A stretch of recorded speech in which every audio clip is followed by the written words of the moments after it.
London's always had double-decker buses with engine at the front and entrance at the rear. Now these conventional buses are being compared with a design that reverses the familiar pattern with engine at the rear, entrance at the front. The 72-seater Atlantean gives more passenger space. That's obviously an advantage.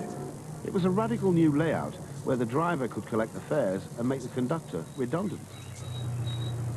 It's the driver who operates the front entrance door.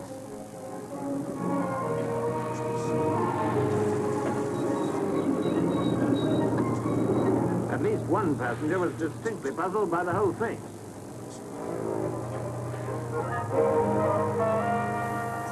London Transport bought time by stretching the RM 3 feet and adding 8 more seats, but it was not enough. When we saw that one-person operation was going to come in elsewhere, we did produce the rear-engine Routemaster, which was capable of one-man operation and utilised 60% of common parts of the basic Routemaster design. Curtis and his team swapped the Routemaster around for one-person operation, but it was too late. By the late 60s, London Transport were buying driver-only buses off the peg. Plans were laid down for phasing out Routemasters and their conductors.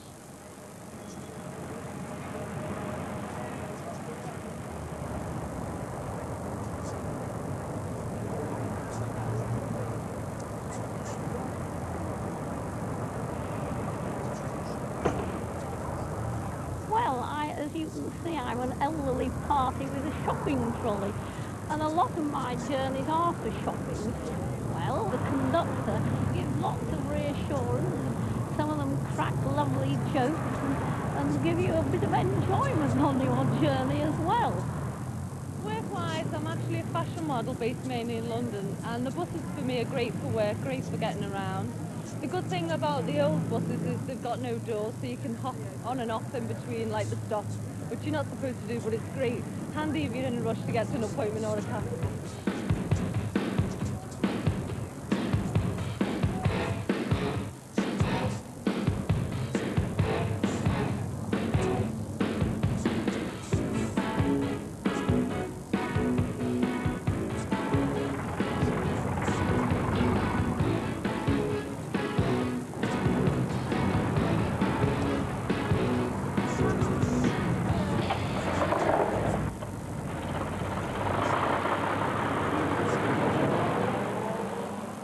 Well, to be helpful to people, you know, to be helpful and to help the old people and the women and children getting on the bus and to help call out places of interest. Right. Now, this is John Lewis. Anybody want to stop John Lewis? We're going to, this is as far as we go now, Liz. They know all about London, they know to point you in the right direction. And just they're friendly, you know, safer, especially for a woman. I think isn't a conductor on hand at all times.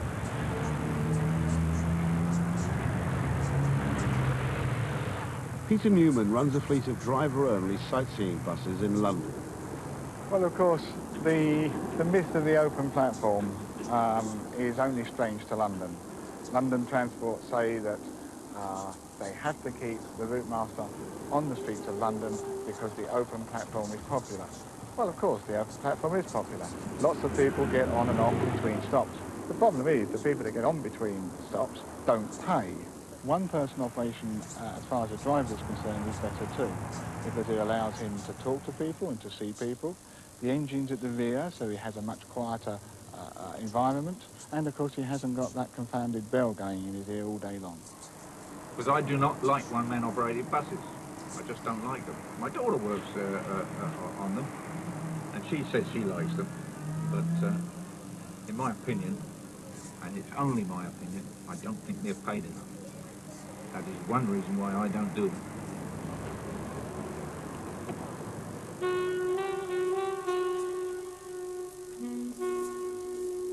Routemasters were pensioned off to make way for the new models. 40 went to Sri Lanka.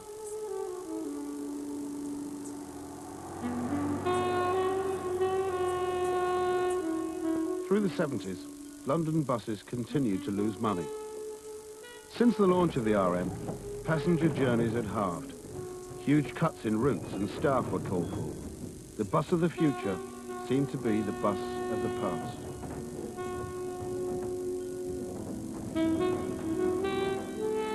The grand design of the Aldenham Service Centre had never fulfilled its promise.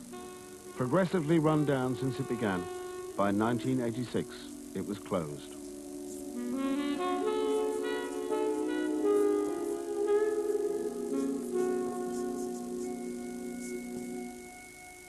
A job to be done and a man to do it.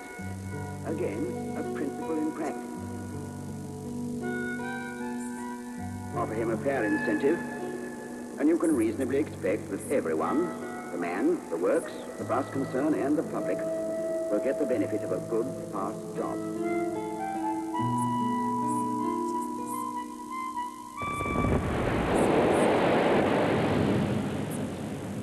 When Britain wound the clock back and opened its bus routes to competition, the RM, that product of monopoly and nationalisation, found new supporters. The Routemaster was designed for rapid boarding, rapid departure, and in a competitive environment that is quite important. It means you can get to the bus stop in front of a conventional one-man operated bus and therefore gain more custom. And anyway, the passengers like having a conductor who can talk to them, give them change, explain where the bus is going and so on and so forth. So the whole concept is very attractive from the passenger's point of view. The Routemasters benefited from regular and excellent maintenance at Aldenham and Chiswick Works in London. This meant that when we bought what on paper was a 25-year-old vehicle, in practice it was in the condition of a vehicle that was perhaps only 5 years old, and that's been a major factor in persuading operators to carry on running them out in the provinces. There is no way that we as a company, or I think the industry, could afford the development costs that went into this vehicle. You have to understand that those costs were spread over an order of 2,700 Routemasters. Today it's very unlikely that any operator or even a consortium of operators would buy in such large numbers. Over 300 of the redundant Routemasters were snapped up all over the country and painted in bright new colours. By the end of the 80s, London too was opened up to private operators. LT's monopoly was finished. Its garages now have to show a profit.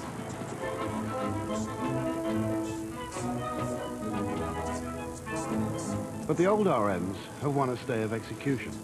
With conductors to take fares, they are faster than the opposition. The Routemaster for London Transport is a very good bus to run. It was designed for them, designed by them and designed for their use, and they can afford to run them. It's cost them millions and millions of pounds to run the Routemaster over the years, and it's costing them millions of, well, thousands or hundreds of thousands of pounds to run them now. There are very clear arguments about why they are much cheaper to maintain, why they're much cheaper to run, they use less fuel, and we believe that the Routemaster costs no more to operate per mile than any other bus in the fleet.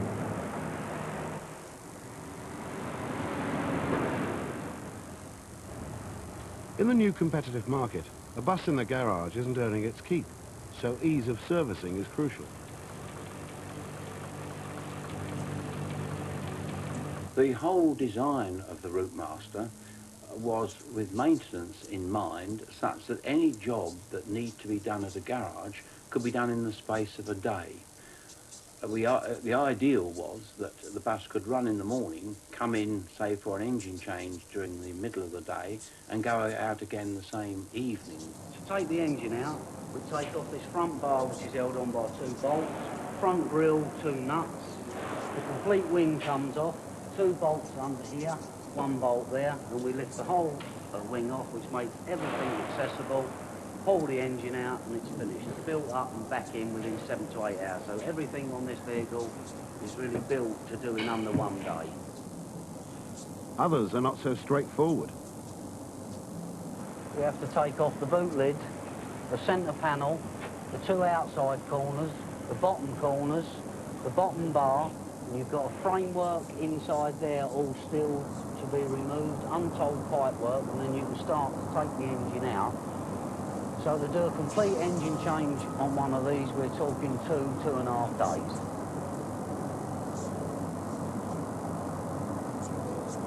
Finding spares in the 90s for a bus built in the 60s requires ingenuity. With a Routemaster, you cannot guarantee spares. Nobody can.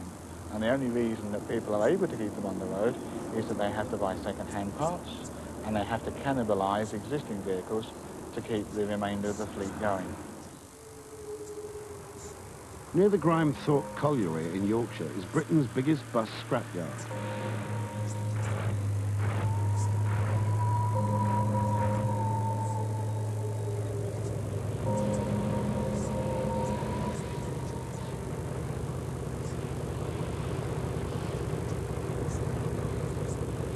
Like 20 years since I left school, from the age of being like 15 to like 35 now. Well, we bus dismantlers. What we do is like with the London transport contract that we've got, we collect vehicles from London, we break them up and we take the spares back down to London for them to reuse again. Well, the Routemaster is a bus of its own actually. I mean, it was a bus before its time, and it's a solid aluminium body and it's really, really strong.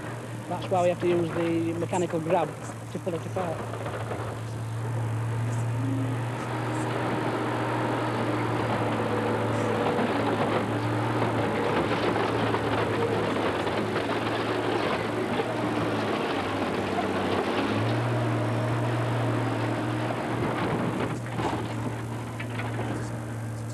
Well, since we've had the contract, we've broken the region of round about between 1,500 to about 2,000 Routemasters.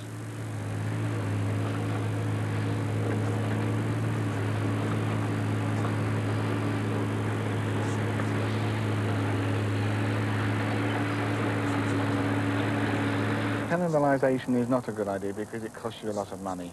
Firstly, you have to have a guy who takes the parts off that you want. He has to know what he's taking off. Secondly, you've got to transport it down to wherever the other vehicle is. Then you've got to get another man to take the defective part off and put it and replace it with the bit that you sent down. You don't know whether the part you've taken off the other vehicle is good, is bad, indifferent. It might last a day, it might last a week. Everybody, I think, if they're honest about it, will say cannibalisation is the most expensive way of keeping any type of vehicle, let alone a Routemaster, on the road. Because it's been so well maintained through its life, the Routemaster even now is a very economical vehicle to operate. Availability of spare parts is not a problem, and even now the condition of the vehicles is really first class. There is no reason why these Routemasters can't carry on operating in service for many years still to come.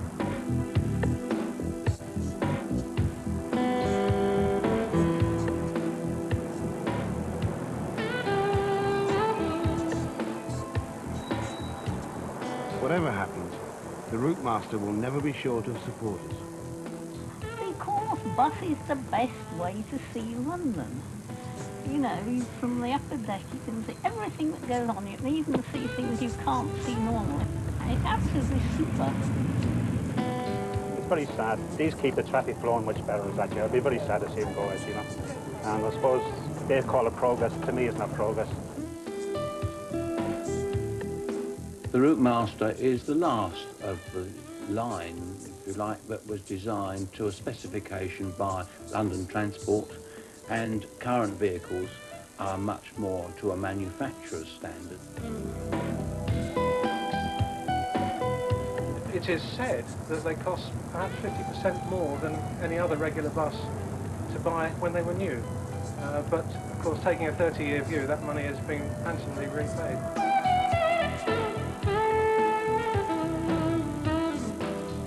Today's modern buses are off the peg. This vehicle was designed and built to work London, and it survived for 30 years, and hopefully it'll survive for another 30.